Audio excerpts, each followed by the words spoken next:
வணக்கம் மக்களே, welcome to channel. நான் ஸ்ரீனி பிரபாகர். இன்னைக்கு நம்ம கூட அக்கா ஸ்வாதி பிரபாகர் ஜாயின் பண்ணியிருக்காங்க. வணக்கம். ஹலோ. ஓகே, எல்லாரும் பார்ட் 1, 2, 3 பார்த்துருப்பீங்கன்னு நினைக்கிறேன். பார்க்காதவங்களுக்கு டிஸ்கிரிப்ஷன் லிங்க் கொடுத்துருக்கேன், போய் பாருங்க. இப்போ நம்ம பார்ட் 4 போயிடலாம். போயிடலாமாக்கா? எஸ்.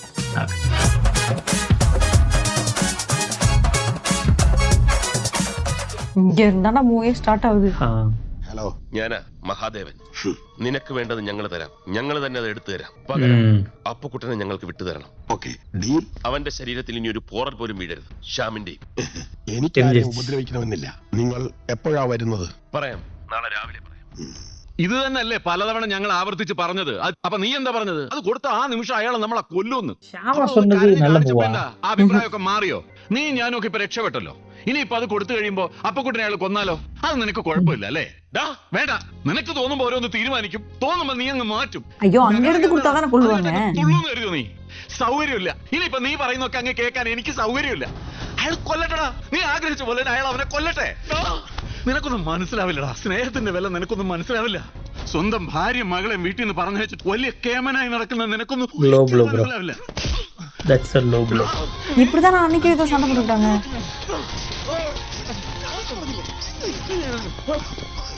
ആരും തല്ലണ്ട, തമ്മി തെളി ചായണ്ട. എന്തിനു വേണ്ടി? കുറെ പണത്തിന് വേണ്ടിയോ? ആർക്ക് വേണ്ടിയാ? ഒരു പട്ടിക്കും വേണ്ട. പല പ്രാവശ്യം ഞാൻ പറഞ്ഞിട്ടുള്ളതാ. എനിക്കൊരു 1000 ആവശ്യങ്ങൾ ഉണ്ടായിട്ടാ ഞാനിത് ചോദിച്ചിട്ടുള്ളത്. അപ്പോഴൊക്കെ 100 ന്യായങ്ങൾ എല്ലാവർക്കും. അവകാശി വരുമ്പോ തിരിച്ചു കൊടുക്കണമെന്ന്. ആരെ അവകാശി? ആർക്കും വേണ്ടിയാ നിധി കാക്കുന്ന ഭൂതങ്ങളെ പോലെ കാത്തിരിക്കുന്നത്? ആർക്കും വേണ്ട. അത് ലോക്കറിൽ അത് ഇരിക്കുമ്പോ അതിന് വെറും കടലാസിന്റെ കല്ലിന്റെ വിലയുള്ളൂ. ഇപ്പൊ അതിന് നമ്മൾ അപ്പുക്കുട്ടന്റെ ജീവന്റെ വിലയാ. കൊണ്ടുപോട്ടടാ, നമുക്ക് വേണ്ടടാ. അത് ഒക്കെയാണ് കൊണ്ടുപോട്ടെ. നമ്മളെന്തിനാ തമ്മി തെളി ചാകുന്നത്? இவங்கெல்லாம் யாரோ ஒருத்தர் பணத்தை எடுக்காம இருந்தா சரி. அது வாய்ப்பில்ல. அதான் பிரிச்சு பிரிச்சு தானே இருக்கு. I doubt it. டிமானிட்டைசேஷன். സോറിടാ. அது 2016ல 16-17. இது 2009. இல்ல சொல்றேன், டிமானிட்டைசேஷன் ஆகாததுனால. എന്നിട്ട് അവന് കൊടുത്തേക്കാം. പൊന്നും പണമൊന്നും അല്ലല്ലോ. നമുക്ക് നമ്മുടെ അപ്പുക്കുട്ടനല്ലേ വലുത്. തൽക്കാലം നമുക്കത് അവിടെ നിന്ന് എടുക്കാം. കൊടുക്കണോ വേണ്ടയോന്ന് പിന്നീട് തീരുമാനിക്കാം. இப்ப അപ്പുക്കുട്ടന്റെ 13 നിങ്ങൾക്ക് தெரியும். അപ്പുക്കുട്ടന്റെ നമ്പർ 13 അല്ലേ? എന്നാണോ പറഞ്ഞത് അല്ലേ? അതെ. എന്റെ നമ്പർ 50. മഹാദേവ, എന്റേത് 69. ഇവര് 24. എന്റെ 24. ഓക്കെ പ്രസി. അപ്പൊ അപ്പുക്കുട്ടൻ തപ്പ്. നമ്പർ തെറ്റാണെന്നാണ് അവർ പറയുന്നത്. അത് ഒന്നുകൂടെ ട്രൈ ചെയ്യേ. നോക്ക്. 1 3 5 5. அவர் ஏற்கனவே நம்பர் தப்பு தப்பா சொல்லுவாரா? ஆமா. 9 2 4.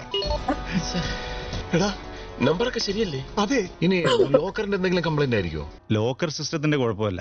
നിങ്ങൾ നമ്പർ ഒന്നുകൂടെ കൺഫേം ചെയ്യും. പിന്നെ 2 തവണ ട്രൈ ചെയ്ത സ്ഥിതിക്ക് ഇനി റിസ്ക് എടുക്കണ്ട.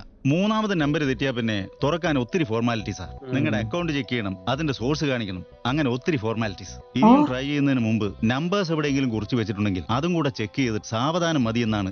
டைரியில கிழிச்சு போட்டு மாட்டார். டைரி எழுதியிருப்பாரு, டைரி இருக்கும். Oh my God.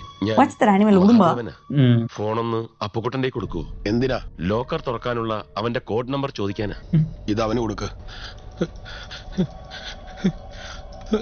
Hello Appukutta, ഞാനാടാ Mahadeva. ലോക്കറിലെ നിന്റെ നമ്പർ എത്രയെന്നാ പറഞ്ഞത്? അത് 13 അല്ലേടാ? അല്ലേന്നോ? എന്നോടാ ചോദിക്കുന്നത്? അതെ, 13 തന്നെയാ. 13 തന്നെയാണെന്ന്. എന്താടാ, എന്തെങ്കിലും കുഴപ്പമുണ്ടോ? ഏയ്, ഒന്നുമില്ല. മഹാദേവ, എനിക്ക് പേടിയാവുന്നടാ. ഇവരെന്നെ കൊല്ലും. ഒന്നുമില്ല, നീ ധൈര്യമായിട്ടിരി. എനിക്ക് എന്തെങ്കിലും സംഭവിച്ച എന്റെ ജാനകിയും പിള്ളേരും. എടാ, ഒന്നുമില്ലെന്ന് പറഞ്ഞില്ലേ? എന്റെ മനുവിനെയും വിനുവിനെയും ഞാൻ ഒരുപാട് ഉപദ്രവിച്ചിട്ടുണ്ട്. டாட்ஸ்க்கு வந்து சாகறப்பதான் வந்து இதெல்லாம் தோடுது. നീ അവരോട് പറയണം. 13 തപ്പ്. ഹലോ, പറഞ്ഞില്ല നിങ്ങൾ എപ്പോഴാ വരുന്നതെന്ന്. ഹലോ ഹലോ, പറ, എവിടെ വരും? ഞങ്ങൾ വരില്ല. അപ്പുക്കുട്ടനെ കൊണ്ട് നീ വരണം. ഓക്കെ, എപ്പോ? ഇന്ന് രാത്രി 10 മണിക്ക് പൂട്ടിയിട്ടിരിക്കുന്ന ഡിവൈൻ മ്യൂസിയത്തിൽ ഞങ്ങൾ അവിടെ. மியூசியம் സലീം. ആ പെട്ടിയില്ലാതെ നമ്മൾ എങ്ങനെയാടാ? എനിക്കറിയില്ല. என்னடா உனக்கு இவ்வளவு പക്ഷേ அறிவு? പോയേ തീരൂ. ഗോവിന്ദൻകുട്ടി, சேம் அதே செங்கல். ഗോവിന്ദൻകുട്ടി. എന്താടാ, എന്ത് പറ്റി? എന്താ? ഒന്നുമില്ല, സൂക്ഷിക്കണം. മരണത്തോടാ നമ്മൾ കളിക്കാൻ പോകുന്നത്. ഒന്നും ഉണ്ടാവില്ല മഹാദേവ. ഞങ്ങൾക്ക് ധൈര്യം തരേണ്ടത് നീയാ. தைரியம் தான் தராது. மரணகளி. ഹലോ ഹലോ, ഹായ് அந்த டிவைன் மியூசிக் போடுறாங்க. അച്ഛാ, മോളെ. എത്ര നാളായി അച്ഛാ? അച്ഛൻ ഇപ്പോഴും ഞങ്ങളോട് വഴക്കാ? ഏയ്, ഐ ലവ് യു അച്ഛാ. I love you too Meenu. അമ്മയുടെ അമ്മ അമ്പലത്തിൽ പോയിരിക്ക. ആ many happy returns of the day അച്ഛാ. അച്ഛൻ മറന്നോ? ഇന്ന് അച്ഛന്റെ അമ്മയുടെയും വെഡിങ് ആനിവേഴ്സറി. അതാ അമ്മ അമ്പലത്തിൽ പോയേ. അച്ഛൻ അമ്മ വന്നെന്നാ തോന്നണേ. ഹോൾഡ് ചെയ്യണേ. നോ അമ്മേ ദേ അച്ഛൻ അമ്മ ഫോണിൽ தான കിഡ്നാപ്പ് பண்ண போறாங்க நினைச்சிட்டு. അച്ഛാ ഞാൻ അമ്മയ്ക്ക് കൊടുക്കാവേ. സംസാരിക്കേ. കരയരുത്. Many happy returns of the day. ஓ happy returns of the day எல்லா டேக்கும் சொல்லுவாங்களோ? ஆமா, happy returns of the day. மறுபடியும் இந்த நாள் வரணும். എന്താ അമ്മേ? മോള് അച്ഛന് വേണ്ടി പ്രാർത്ഥിക്കണം കേട്ടോ. உங்களுக்கும் தெரிஞ்சு போச்சா? நல்ல ஸ்பாட் மியூசியம். எல்லாத்தையும் உடைக்காம வந்தாச்சு. ஏய், அந்த ஜீசஸ் ஸ்டார்டிங்ல இருந்துச்சுல, அந்த சில மாதிரி ஒன்று இருந்துச்சு. அவர் ஜீசஸை வேண்டிதான் போடுவாரு, வின் பண்ணுவார்ல அந்த கேம்ல. ഫ്രെഡി, ഞങ്ങൾ വന്നു. ദാ, നീ പറഞ്ഞതുപോലെ മുഴുവൻ ഞങ്ങൾ കൊണ്ടുവന്നിട്ടുണ്ട്. ഒരു ചില്ലി കാശ് പോലും കുറയാതെ. എവിടെ അപ്പക്കുട്ടൻ?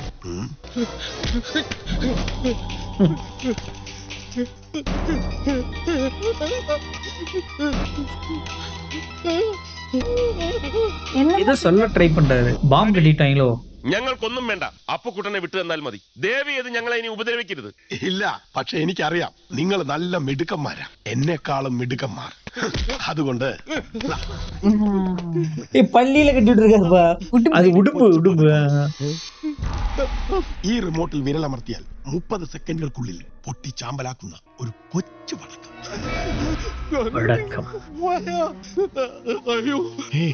ഇവളെ അറിയില്ലേ? എന്റെ പെറ്റാ ഇവള്, ലൂസി. ഇവളെ എന്നെക്കാ കടുപ്പക്കാരിയാ. പിടിച്ചാ പിന്നെ പിടി വിടില്ല. ഇവള് ചാകുന്നത് എനിക്കും സങ്കടമാണ്. വേണ്ട, അതിന്റെ ഒന്നും ആവശ്യം വരില്ല. നിങ്ങള് മിടുക്കൊന്നും കാണിക്കാതെ അതെന്നെ ഏൽപ്പിക്കുക.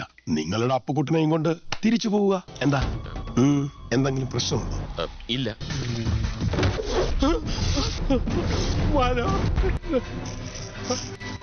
What do you think will happen? இந்த ரிமோட்டுக்கு கண்ட்ரோல் எடுக்கணும். ரிமோட் ஏற்றி வச்சிருங்க பூரா. சலீம் நினைச்சேன். ഞാൻ കൃത്യസമയത്ത് തന്നെ എത്തിയില്ല സാറേ. നടന്നിരുന്നു. കാശിനെ പറഞ്ഞ പോലെ ഓടുന്നതിനാണ്.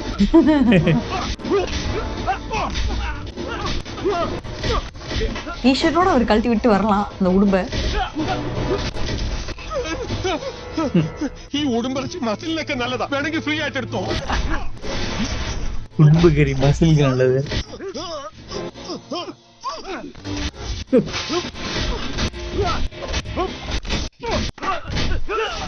മ്യൂസിയത്തിൽ വന്ന കാശ് ഡിജിറ്റൽ அவர் எடுக்க போறாரு இப்ப. 150 rupees கொடுத்து எடுத்து கொடுத்தா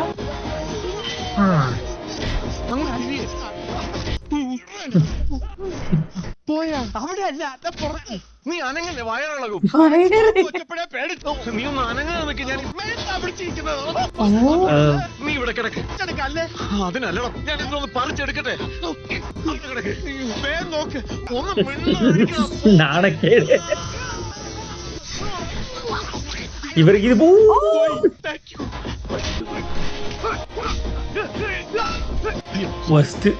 சாரி எல்லாத்தையும் உடைக்கிறான். நீ சொன்ன மாதிரியே. എന്റെ ശിവലിംഗ ഭഗവാനെ, എന്റെ ഉണ്ണികളെ കാത്തോളനെ. ഇനി പണിയെടുത്ത് തിന്നാൻ പറ്റൂല.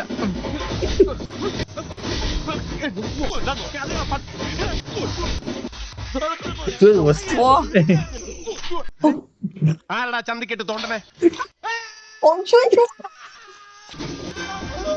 അയ്യോ, തലവലിക്കുന്നത്. പിന്നെ വന്നടാ.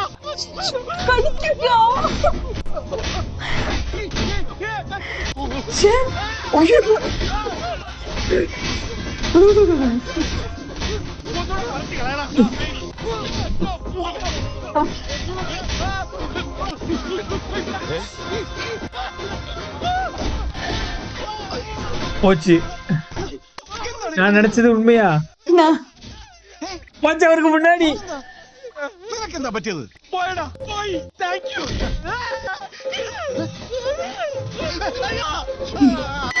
நான் கூட நெஞ்சலையா, நான் கூட எங்கேயோ நினைச்சப்பா.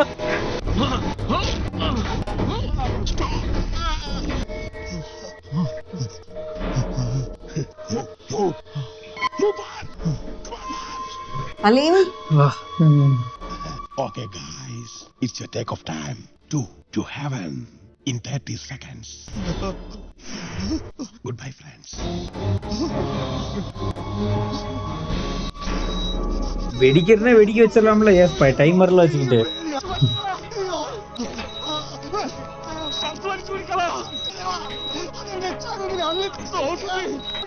பிச்சுக்கு அவன் குண்ட மேலே தூக்கி போட்டுருங்க.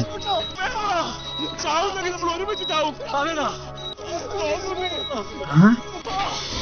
என்ன நடக்குது? oops what no way tragic எண்டிங்க்கு சான்ஸ் இல்ல. yes கல்யாணம் வர போகுது. யா எனக்கு சிரிச்சிங்களா வலிக்குது. அது கடிக்கும்னு நினைக்கிறதா உடம்பு கடிக்கும்போ சதையில பிச்சுக்கிட்டு வந்துடும். ഞങ്ങൾ വരും ഷ്യാമിനെ കാണാൻ. அவனா இதுன்னு ஒவ்வொரு படத்துலயும் ஒரு கேர்ள் ஃப்ரெண்ட் ஆயிடுறாங்க அவங்களுக்கு. What is is searching for? அவனா இதுனா அது ஓனாயா இருக்காதுன்னு தோணுது. இவரு அப்ப கூட்டணுயா നീ ഞങ്ങളെ തോമസ് ഊട്ടെ കൊന്നല്ലേടാ?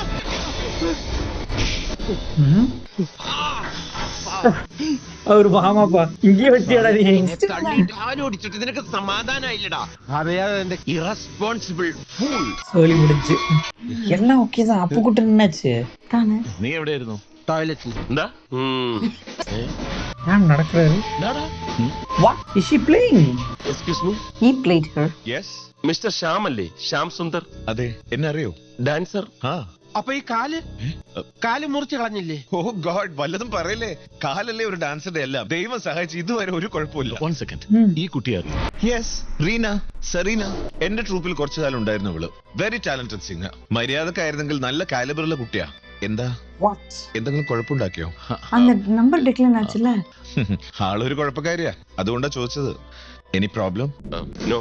நினைச்சேன்டா அப்பையிலேருந்தே இது ஒரு இது இருந்துச்சு நீ சார். அப்பு கூட்டம் கூட சேர்ந்துட்டாங்களா? வாட்? அப்போ அப்பு கூட்டம் என்ன? அப்போ 24 பொய் சொல்லிட்டு இருப்பவர். நினச்சேன் மங்காத்தா ரேஞ்சு கை பிடிச்சிப்போ. இவருக்கு பணம் தேவைப்பட்டிருக்கு. Okay, nice this.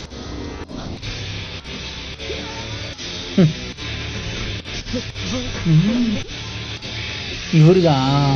ஓ இவரு அன்னைக்கு அங்க இல்ல. அப்ப யாருமே ஓனா இல்ல. ஓனாயே இல்ல.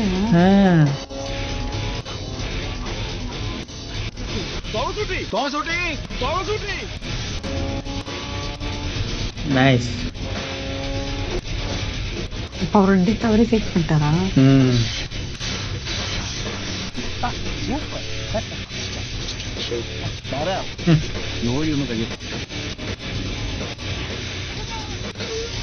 അവനെ മാത്രമല്ല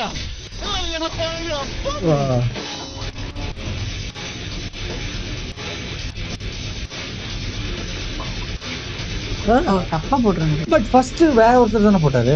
இவர் போய் எடுக்க போயிட்டு இருக்காரு. ஓ கரெக்டானது 28 24 சொல்லிட்டாரு.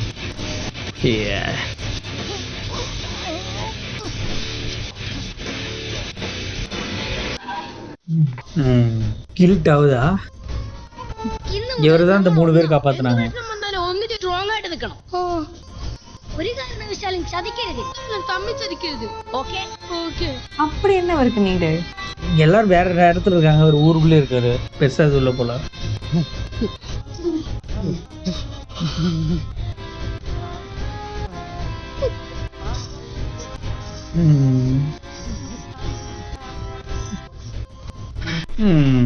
തോമസ് ഊട്ടി ഓടരുത്. இதான் ஃபர்ஸ்ட் டைம் ஓடாதன்றாரு.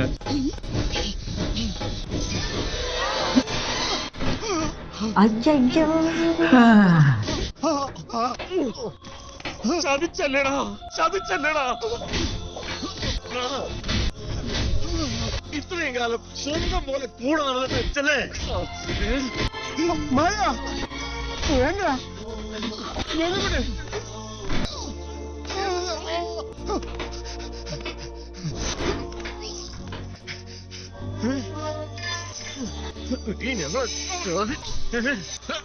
அதுக்காக கொல்ல போறாங்களா? அதானே.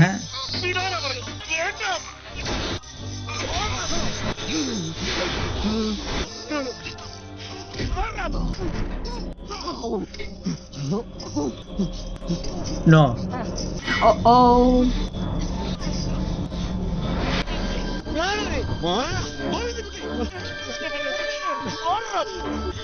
എന്തിനാ കൊല്ലുന്നത്? ശവമല്ലേ ഇവൻ, ശവം. നന്നാവില്ല ഇവൻ, ചത്താലും നന്നാവില്ല. ഗതി കിട്ടാതെ അലയും നീ.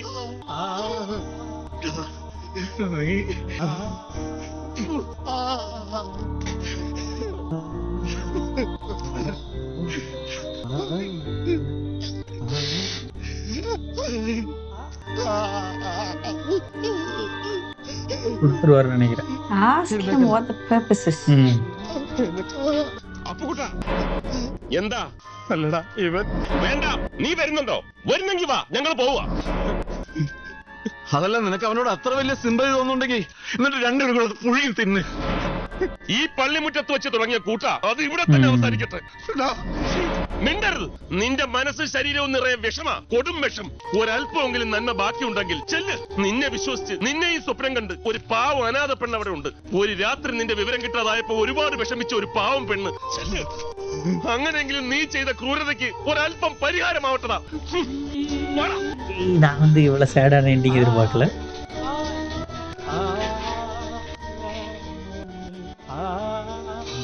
ഇവർ ഏൻ அப்படி பண்ணாருன்னு யாரும் இன்னும் கேட்கவே இல்லை. എന്തിനാ ഇത്? ഇത്രയും കാലത്ത് നമ്മുടെ സ്നേഹത്തെക്കാളും ബന്ധത്തെക്കാളും ഒക്കെ വലിയ വിലയല്ലേ അവനിതിന്? അവനെടുത്തോട്ടെ.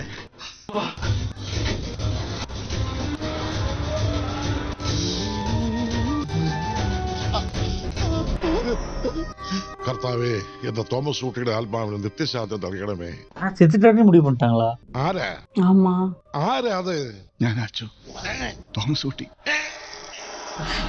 ഞാൻ ചീത്തയായി പോയച്ചു. അവരൊക്കെ എന്നെ വിട്ടുപോയപ്പോ, കുടുംബം കൂട്ടുകാരും ഒക്കെ പോയപ്പോ Gambler ആയിട്ടാണ്. പാവിയാ ഞാൻ. അവരെക്കാളേറെ എന്നെ സ്നേഹിച്ച എന്റെ കൂട്ടുകാരെയാ ഞാൻ. ചോദിച്ച ചങ്ക് വരച്ചേർന്ന കൂട്ടുകാരെയാ ഞാൻ. പറ്റിപ്പോയച്ചു. ஆக்சுவலி இவர் சொல்லியிருந்தாருல்ல இந்த மாதிரி கேம்பிளிங் இதுன்னு சொல்லிட்டு, அப்ப நம்ம நோட் பண்ண மாட்டோம். അവരോടച്ഛൻ പറയണം, എന്നെ വെറുക്കരുതെന്ന്, ഈ ആത്മാവിനെ ശപിക്കരുതെന്ന്. என்னது பட்டு ரிலேட்டட் நினைக்கிறேன். സാറുമാര് പോവേണെന്ന് അറിഞ്ഞു.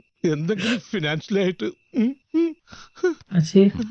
ഇതിന്റെ പ്രത്യുപകാരമായിട്ട് ആ സെപ്റ്റി ടാങ്ക് ഒന്ന് കോരിക്കോട്ടെ. താൻ പോയിക്കോ. ஏதோ ஒரு படத்துல மலபூதமா வருவார்ல ஒரு பேக். സോറി, മനുഷ്യനെ ഉരുട്ടിയിട്ട് കൊല്ലാന്നൊക്കെ സോറിന്നാ. പിതാവിന്റെയും പുത്രന്റെയും പരിശുദ്ധാത്മ താലി ധരിച്ചു കൊള്ളുക. வரல. താലി അണിയിച്ചോളൂ. தாலியா? கிறிஸ்டியன் மேரேஜுக்கு தாலி இருக்குமா? ரிங் இல்ல? அவங்க பாரு போட்டு விடுறாங்கல்ல. அவங்க சாரியில இருந்து எடுத்து நூல் கட்டி போடுற ஒரு டைப்பும் இருக்கு தாலி கட்டுறது. இவங்க யாராவது இருக்காங்க மன்னிப்பு கொடுக்கறதுக்கு. என்ன நடந்துச்சு? ஏன் சாரி ஓகே எடுத்துக்கிட்டாங்க? பாய்ஸ் ஆர் பாய்ஸ் அப்படி முடியுதோ? வாட்? என்ன மென் இது? தெரியல. யாரா டிரான்ஸ்லேட் பண்ணி போடுங்கப்பா. அதான் ஆகர் ஏதோ பண்ணிருப்பான்னு நினைக்கிறேன்.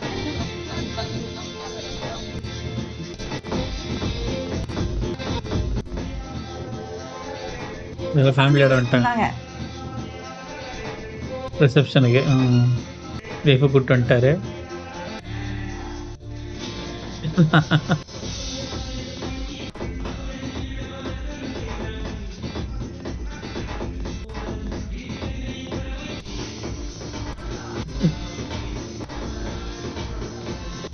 விட்டோடா டேய், பாட்டிலே வருது. ஷேம் பண்ணிட்டாரு. எப்பரா அவங்களோட ஆள் தான் நாங்க. இவங்களோட ஆள் தான். ஓகே, லக்ஷ்மி ராய் வந்து படத்துல போட்டதுக்கு ஒரு சாங்ல போட்டாங்க. இவங்க தான் இந்த ஃபர்ஸ்ட் பார்ட்ல நன்னா வாங்கல, அதான் இங்க வந்துட்டாங்க பாரு. ஒரிஜினல் மாயா. நான் சாட் ஜிபிடில பார்த்தேன், இவங்க இருந்தாங்கன்னு போட்டுருந்துச்சு. நைஸ்.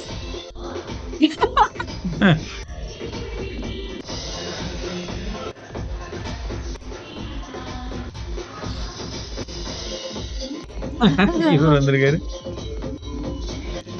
பொண்ணு சைடு அவரு. எல்லாத்தையும் கூப்பிட்டு வந்துட்டாங்க. இது பிரஸ்மாக்ல அம்மாவா இருப்பாங்களே, ஆண்ட்ரியூஸோட அம்மா. சலீமா. ஷர்ட் நல்லா இருக்குப்பா. ஆமா, டூல் பாக்ஸ்.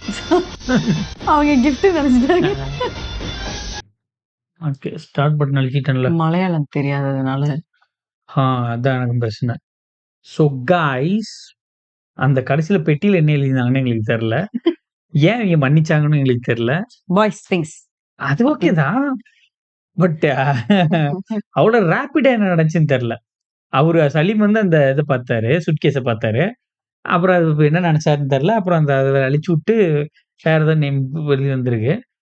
தெரியல. ஃபாதர் சொன்னாரா என்னன்னு தெரியல. கடைசியில கட் ஆயிருச்சு. உங்களுக்கு ஏதாச்சும் ஐடியா இருந்துச்சுன்னா சொல்லுங்க. மேபி அந்த சூட்கேஸ்ல என்ன எழுதிருக்குன்னு தெரிஞ்சா தெரிஞ்ச அதுதான் மெயின். அதுதான் மெயின் போல.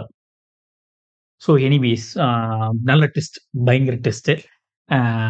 இத பார்த்தா மங்காத்தாக்கு இது பண்ணிட்டாங்களான்னு தெரியல. ஏன்னா மங்காத்தாலே சிமிலர் இந்த மாதிரி ட்விஸ்ட் உள்ளுக்குள்ள இருக்கும். இருந்த ஒரு ஆள் தான். சிமிலர் ட்விஸ்ட்லாம் இருக்கும். 2009ல இப்படி ஒரு ட்விஸ்ட் எனக்கு ஃபர்ஸ்ட் ஹாஃப் வந்து மூவே ஆகலப்பா. ஆமா. எனக்கு வந்து என்னடா இது சம்மந்தம் இல்லாம என்னமோ பண்ணிட்டு இருக்காங்களே அப்படின்னு நினைச்சிட்டு இருந்தேன். என்னப்பா ஒரு பார்ட் 2 எடுக்கணுங்கிறதுக்காக சும்மா இந்த மாதிரி எடுத்து வச்சிருக்காங்க போல அப்படின்னு தான் நினைச்சிட்டு இருந்தேன். பட் இந்த கான்டெக்ஸ்ட் எல்லாம் போயிட்டு இருந்துச்சு. நல்லா போயிட்டு இருந்துச்சு. படமே மூவ் ஆகல. அப்புறம் ஒன்ஸ் வந்து இதெல்லாம் நடக்க அந்த ஜான் ஹோனாய்ன்னு சொல்லவும் தான் எங்களுக்கு இன்ட்ரெஸ்டிங் ஆக ஆரம்பிச்சது. ஹோனாய் ஃபேமிலில வந்து யாரும் இருக்காங்க போல அப்படின்னு சொல்லிட்டு. நான் லாஸ்ட் படம் முடியும் பொழுதே டிஸ்கஷன்ல சொன்னேன், இந்த மாதிரி ஹோனாய் ஃபேமிலில அவ்வளவுதானே யாரும் இல்ல அப்படின்னு. ஆமா இல்ல யாரும் இல்லை அப்படின்னு சொல்லிட்டு எங்களுக்குள்ளேயே நாங்க முடிச்சுக்கிட்டோம். ஓகே ஹோனாய் ஃபேமிலில யாரும் இல்லை போல அப்படின்னா செகண்ட் பார்ட் வந்து அந்த பணத்தை எப்படி பண்ண போறாங்க அப்படின்னு சொல்லிட்டு நாங்க ஆக்சுவலி பேசியிருந்தோம். அந்த செகண்ட் பணத்தை வச்சு தான் வரும் போலன்ட்டு. அதே மாதிரி பணத்தை வச்சு பண்ணியிருந்தாங்க. ட்விஸ்ட் அண்ட் டர்ன்ஸ் எல்லாமே சூப்பரா இருந்துச்சு. கரெக்டான டைமிங்ல வந்து ரிவீல் பண்ணி எல்லாம் பண்ணியிருந்தாங்க. வெல்டன் தான் சொல்லணும். அந்த வில்லன் வந்து ஆக்சுவலி நான் ஏதோ ஒரு படத்துல பார்த்திருக்கேன்.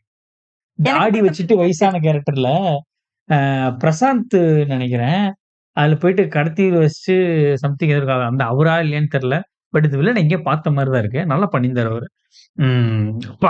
லட்சுமி ராய் இல்லைன்னா வந்து இன்ஜஸ்டிஸ் ஆயிரும் செமையா பண்ணியிருந்தாங்க. ஆக்சுவலி லீட் வில்லன் கேரக்டர் வில்லி கேரக்டர்ல பண்ண மாதிரி இருந்துச்சு. அவங்களுக்கு நிறைய ஸ்பேஸ் இருந்துச்சு. ஸோ சூப்பரா பண்ணியிருந்தாங்க. ஃபர்ஸ்ட் ஹாஃப் வந்து சிங்கிள் ஹேண்டடா கேரி பண்ணியிருந்தாங்க. அவங்க வர சீன்ஸ் எல்லாமே வந்து ஹைலைட்டா தான் பண்ணியிருந்தாங்க. அதுவும் நல்லா இருந்துச்சு. ஏதோ ஃபைனலி இந்த பாய்ஸ் கேங்க்கு வந்து வேணுங்கிற த்ரில்லும் கிடைச்சிருச்சு. நல்லபடியா எல்லாம் முடிஞ்சிருச்சு. உனக்கு? எனக்கு வந்து ஃபர்ஸ்ட் ஹாஃப்ல கொஞ்சம் நிறைய சீன்ஸ் வந்து லேமா இருந்த மாதிரி இருந்தது. லைக் வைக்கணுங்கிறதுக்காக வச்ச மாதிரி இருந்தது. யூசுவலா நம்ம வந்துட்டு இப்ப செகண்ட் பார்ட்லாம் வந்துட்டு நம்ம மலையாள மூவிஸ்ல செகண்ட் பார்ட் பார்க்கும்பொழுது எப்படியாவது அந்த எக்ஸ்பெக்டேஷன் மீட் பண்ணுவாங்க. பட் இந்த படத்துல அது கொஞ்சம் மிஸ் ஆயிடுச்சு. இன்னொன்னு நம்ம வந்து ரீசெண்டா தான் நேத்து தான் வந்து ஃபர்ஸ்ட் பார்ட் வேற பார்த்திருக்கோம். ஃபர்ஸ்ட் பார்ட்ல இருந்த எக்ஸ்பெக்டேஷன் வந்து ரொம்ப ஹெவி. நான் பயங்கர எக்ஸைட்டடா வந்து ரொம்ப எக்ஸ்பெக்டேஷனோட வேற வந்து உட்கார்ந்துட்டேன். எனக்கு தெரிஞ்ச அதுதான் ப்ராப்ளம். லைக் ஃபர்ஸ்ட் பார்ட் பார்க்க உட்கார்ந்தப்ப எனக்கு எந்த எக்ஸ்பெக்டேஷனும் இல்ல. ரொம்ப பிளெயினா பார்த்தோம். இந்த பாய்ஸோட ஒரு ஃபுல் எனர்ஜி வைப் இருந்தது. நல்லா இருந்தது. சூப்பரா கேரி அவுட் பண்ணிருந்தாங்க. அப்படியே படம் அப்படி சட்டன்னு போச்சு. ஒரு 90s எடுத்த மூவி மாதிரியே இல்ல. பட் செகண்ட் ஹாஃப் கொஞ்சம் 2009 மூவி பிளஸ் வந்து கொஞ்சம் ரீசெண்ட் மூவி அப்படின்றதுனால எனக்கு மேபி கொஞ்சம் எக்ஸ்பெக்டேஷன் ஜாஸ்தி ஆயிடுச்சு. அப்படி இல்லைன்னா ஃபர்ஸ்ட் பார்ட்டோட எக்ஸ்பெக்டேஷன் எனக்கு செகண்ட் பார்ட்ல ஜாஸ்தியா இருந்திருக்குன்னு சொல்லிடலாம் மேபி. ஆக்சுவலி எனக்கு ஃபர்ஸ்ட் பார்ட்டை விட செகண்ட் பார்ட்ல வந்து ட்விஸ்ட் எல்லாம் ரொம்ப பிடிச்சிருச்சு. பேசிக்கா என்னோட கன்சர்ன் என்னவா இருந்துச்சுன்னா இழுத்துட்டாங்க. ஃபர்ஸ்ட் ஹாஃப் இழுத்துட்டாங்க. ஃபர்ஸ்ட் ஹாஃப்ல வந்து ஒரு 15 நிமிஷம் கட் பண்ணியிருந்தாங்களோ ஒண்ணுமே தெரிஞ்சிருக்காது. Straight to back Lakshmi Rai சீன்ஸா வச்சிருந்தாங்க கூட எனக்கு தெரிஞ்சிருக்காது. அவங்க மீட் பண்ணி இது பண்ணி வந்த சீன்ஸே வந்து ஒரு 25 நிமிஷம் 30 நிமிஷம் எழுதுச்சுல. அது கொஞ்சம் இதா இருந்துச்சு. பட் செகண்ட் ஹாஃப்ல எனக்கு போனது தெரியல. எனக்கு செகண்ட் ஹாஃபே ஒரு படமா அப்படியே காட்டியிருந்தாங்கன்னா கூட என்ன பயங்கரமா இருந்திருக்கும். ஸோ அந்த மாதிரி தான் இருந்துச்சு. எனக்கு ஃபர்ஸ்ட் பார்ட் இன் ஹரிஹர் நகரா இல்ல ஹரிஹர் நகர் 2 கேட்டீங்கன்னா எனக்கு ஹரிஹர் நகர் 2 தான் ரொம்ப பிடிச்சிருந்துச்சு. ஃபர்ஸ்ட் நல்லா இருந்துச்சு. ஃபர்ஸ்ட் இது நல்லா இருந்துச்சு இல்லைன்னா சொல்லல. அது வந்து த்ரூ அவுட் ஆஸ் அ மூவியாவே நல்லா இருந்துச்சு. எதுல ட்விஸ்ட் பெட்டர் ட்விஸ்ட் இருந்துச்சுன்னா எனக்கு இதுல தான் பெட்டர் ட்விஸ்ட் இருந்துச்சு. ஏன்னா இதுல வந்துட்டு நல்லாவே ஒர்க் பண்ணியிருந்தாங்க அந்த ட்விஸ்ட்ல. ஃபர்ஸ்ட் ஹாஃப்ல கூட வந்து அந்த ஃபர்ஸ்ட் படத்துல கூட ட்விஸ்ட்லயே டபுள் ட்விஸ்ட் எல்லாம் இருக்குல்ல. இதுல வந்து டபுள் ட்விஸ்ட் ட்ரிபிள் ட்விஸ்ட்ல வச்சிருந்தாங்க. நமக்கு வந்து ஹோனாய் எல்லாம் இன்ட்ரோடியூஸ் பண்ணி கன்ஃபியூஸ் பண்ணி விட்டது. அதுக்கு லாஜிக்கல் ரீசனிங் வந்து இவங்களுக்கு எப்படி ஹோனாய் தெரியும்னா இவங்க ஃப்ரெண்ட்ஸ் மூலியமா இந்த அசோகன் மூலியமா தான் தெரியும். ஸோ அந்த லாஜிக்கலாவே வந்து ட்விஸ்டுக்குள்ள ட்விஸ்ட் எல்லாம் வச்சிருந்ததெல்லாம் நல்லா இருந்துச்சு. அவர் ஓன் டெத் அவரே ஃபேக் பண்ணது அதெல்லாம் நல்லா இருந்துச்சு. அதான் ஒரு second half as a whole வந்து சூப்பராகவே பண்ணியிருந்தாங்க. ஃபர்ஸ்ட் ஹாஃப் வந்து இழுக்கணுங்கிறத தவிர 2.5 ஹார்ஸ் வைக்கணுமே அப்படிங்கிறதே வச்ச மாதிரி இருந்துச்சு. மற்றபடி ஆனால் 2009ல வந்து இது ஜஸ்டிஃபைடுன்னு நினைக்கிறேன். 2009க்கு ஏற்ற டெம்ப்ளேட் ஜோக்ஸு அந்த ஸ்டஃப்லாம் இருந்துச்சு. எனக்கு வந்து கான்செப்ட் வைஸ் இல்ல கேரக்டர் வைஸ் டெவலப்மெண்ட் பிடிச்சிருந்தது. நம்ம வந்து அவங்க வந்து அவங்களோட யங் ஏஜ் வரைக்கும் இருக்க ஒரு மெச்சூரிட்டி வேற மாரி இருக்கும். அப்புறம் ரியல் லைஃப் பார்த்ததுக்கு அப்புறம் ஒரு மெச்சூரிட்டி வேற மாரி இருக்கும். யங் ஏஜ் வரைக்கும் வந்துட்டு ஒருத்தர் எப்படியோ வந்து க்ளோஸ் நெட்டடா இருந்துட்டாங்க. செகண்ட் ஹால்ஃப் போகும்பொழுது ஒருத்தரும் ஒரு கேரக்டர் மாறும்ல. நம்ம வந்து ஏஜ் பை ஏஜ் நம்ம கேரக்டர் மாறும். நம்ம என்ன லைஃப்ல கோ த்ரூ பண்றோங்கிறத வச்சு எல்லாத்தோட கேரக்டரும் மாறும். ஒரே கொஞ்சம் மாதிரி மெச்சூர் இருக்காது. ஆவாங்க. அது மெச்சூர் ஆவாங்க. ஒவ்வொரு எக்ஸ்பீரியன்ஸ் வச்சு ஒருத்தர் ஒரு மாரி மாறுவோம். மாறுவாங்க. நல்ல எக்ஸ்பீரியன்ஸ்க்கு நல்ல மாதிரியும், கெட்ட எக்ஸ்பீரியன்ஸ்க்கு வேற மாதிரியும் மாறுவோம் நம்ம. அப்ப ஒருத்தரோட லைஃப் எக்ஸ்பீரியன்ஸ் வச்சு ஒருத்தரோட கேரக்டரும் பயங்கரமா டெவலப் ஆகி போறாங்க. இப்போ ரொம்ப நாள் கழிச்சு மீட் பண்றாங்களா, நம்மளோட ஃப்ரெண்ட் தான். பட் நம்ம பார்த்த அந்த ஃப்ரெண்ட் கிடையாது. அவங்க லைஃப்ல நிறைய சேஞ்சஸ் ஆயிருந்திருக்கும். அப்படின்றது வந்து இரு நான் சொல்லி முடிக்கிறேன். சோ இப்ப எப்படின்னா ஒரு 5-10 இயர்ஸ் கழிச்சு பாக்குறோம், ஒரு ஆளை பாக்குறோம் அப்படின்னா நம்மளோட அந்த ஃப்ரெண்ட்ஷிப் வந்து நம்ம எங்க பாஸ் பண்ணமோ அங்கதான் இருக்கும். பட் இண்டிவிஜுவலி நம்ம நிறைய வந்து டிஃப்ரெண்டா மாறி இருந்திருப்போம். சோ அந்த கேரக்டர் ஆர்க்கையும் காமிச்சாங்க. எகைன் திரும்ப வந்துட்டு என்னதான் மாத்தி மாத்தி அடிச்சுக்கிட்டாலும் அந்த ரிலேஷன்ஷிப்னு சொல்லிட்டு அதை மெயின்டைன் பண்ணியும் காமிச்சது வந்து நல்லா இருந்தது. ஏன்னா அதான் ரியாலிட்டியும் கூட. இன் ரியாலிட்டி லைக் எப்படிதான் ஸ்பிளிட் ஆகி போனாலும் ஓகே இப்படிதான் நம்ம ஃப்ரெண்டு தானே அப்படின்ற மாதிரி ஒரு அலைன்மெண்ட் வந்துருவாங்க. அது நல்லா இருந்தது. அது வந்து கான்செப்ஷுவலி எனக்கு நல்ல ரொம்ப ப்ராக்டிக்கலா இருந்த மாதிரி இருந்தது. ஆக்சுவலி நீ சொன்னது எல்லாமே கரெக்ட் தான். இந்த மாதிரி 4 பேர் வந்து லைஃப்ல ரொம்ப லைஃபை தாண்டி வந்துட்டாங்க. வெவ்வேறு எக்ஸ்பீரியன்ஸ் இருக்கும், ஆள்ல மாறி இருப்பாங்க. பட் பாய்ஸ் எப்படின்னா எவ்வளவுதான் லைஃப்ல மாறி இருந்தாலும் இப்போ வந்து பயங்கர இன்ட்ரோவர்ட்டா இருப்பாங்க. சொல்றே கேளு, உனக்கு தெரியாது. ஒவ்வொருத்தையும் வந்து பயங்கர இன்ட்ரோவர்ட்டா இருப்பாங்க, எக்ஸ்ட்ரோவர்ட்டா இருப்பாங்க. எல்லாம் வந்து ஆளே மாறி இருப்பாங்க. அவங்களோட லைஃப்ல ஒரு 10 வருஷம் வந்து ஆபீஸ்ல வேற மாதிரிலாம் இருப்பாங்க. ஒன்ஸ் அந்த ஸ்கூல் காலேஜ் ஃப்ரெண்ட்ஸ் கூட சேர்ந்தா அந்த ஸ்கூல் காலேஜ்ல என்ன மெச்சூரிட்டி லெவல்ல என்ன விஷயங்கள்லாம் பண்ணாங்களோ அது அப்படியே ரிப்பீட் ஆகும். அது ரிப்பீட் ஆகும், நான் இல்லைன்னு சொல்லல. ஆனா ரிப்பீட்ல ஃபன்னு இல்ல வந்துட்டு அப்ப இருந்த அந்த ஒரு ஹாப்பினஸ் அதான் எங்க விட்டீங்களோ அந்த மாதிரிதான் இருப்பாங்க. யாரா இருந்தாலும் எங்க விட்டாங்களோ அங்கதான் இருப்பாங்க. பட் பர்சனலி நம்ம ஒரு டிஃப்ரெண்ட் பர்சனா நம்ம வளர்ந்துருப்போம். அது வந்து இப்போ அந்த 10 வருஷத்துக்கு முன்னாடி போன ஃப்ரெண்டுக்கு தெரியாது. பர்சனலி நம்ம இந்த மாதிரி டிஃப்ரெண்ட் எக்ஸ்பீரியன்ஸ் கோ த்ரூ மாறி இருக்கோம். நம்ம இப்ப அன்னைக்கு பார்த்து அதே ஆளா இருக்க மாட்டாங்க, கொஞ்சம் மாறி இருப்பாங்க. நமக்கு அந்த பர்சனாலிட்டியும் இருக்கும், அதை தாண்டி எக்ஸ்ட்ரா பர்சனாலிட்டி இருக்கும். அதுதான் வந்து இவங்க வந்து தாமசுட்டி கிட்ட பார்த்தது. ஐ மீன் யாரு லாஸ்டா இருந்த அசோகன், அப்புக்குட்டி. சோ அப்புக்குட்டி வந்து அவருக்கு வந்து அந்த போட்டோ பார்த்த ஒரு செகண்ட்ல வந்து அந்த ஃப்ரெண்ட்ஷிப் ஞாபகம் வருது, அதுவும் தெரியுது. பட் நடுவுல அவரோட பர்சனாலிட்டி வந்து கொஞ்சம் வேற மாதிரி மாறி இருக்கு. அதுதான் மெயினா அந்த இவ்வளவு பெரிய பிளான் பண்ணதுக்கான ரீசனும் கூட. அதுக்கப்புறம் அது ரியலைஸ் பண்ணும்போது அவர் மாறுறாரு. அவங்க ஆக்சுவலி பிராக்டிகலி அது வந்து நடக்கும் தான். நம்ம ஒரே விஷயத்தையே வெவ்வேறு பெர்ஸ்பெக்டிவ்ல பேசிட்டோம். நீ சொன்னது கரெக்ட் தான், நானும் அதை சொல்ல வந்தேன், வெவ்வேறு பெர்ஸ்பெக்டிவ். பட் எனக்கு வந்து எங்க பிரச்சனையா இருந்துச்சுன்னா, லக்ஷ்மி ராய் வந்து செமையா ஹோல்டு பண்ணிட்டு போறாங்க ஃபர்ஸ்ட் ஹாஃப்ல.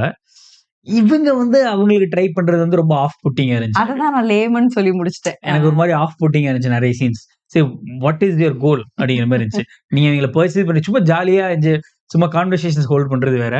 பட் நீங்க உங்களுக்கு வந்து லக்ஷ்மி ராய்ட்ட வாட்ஸ் எண்ட் கோல்ங்கிற மாதிரி தான் இருந்துச்சு. அந்த சீன்ஸ்லாம் வந்து ஃபர்ஸ்ட் பார்ட்ல ஆக்சுவலி மாயான் இருக்கும்போது they're of same age group. அப்ப நமக்கு ஒன்றும் தெரியல. இன்னொன்னு நம்ம வந்து சீன்ல வந்துட்டு ஓகே இவங்க 10-20 வருஷம் கழிச்சு மீட் பண்றாங்க.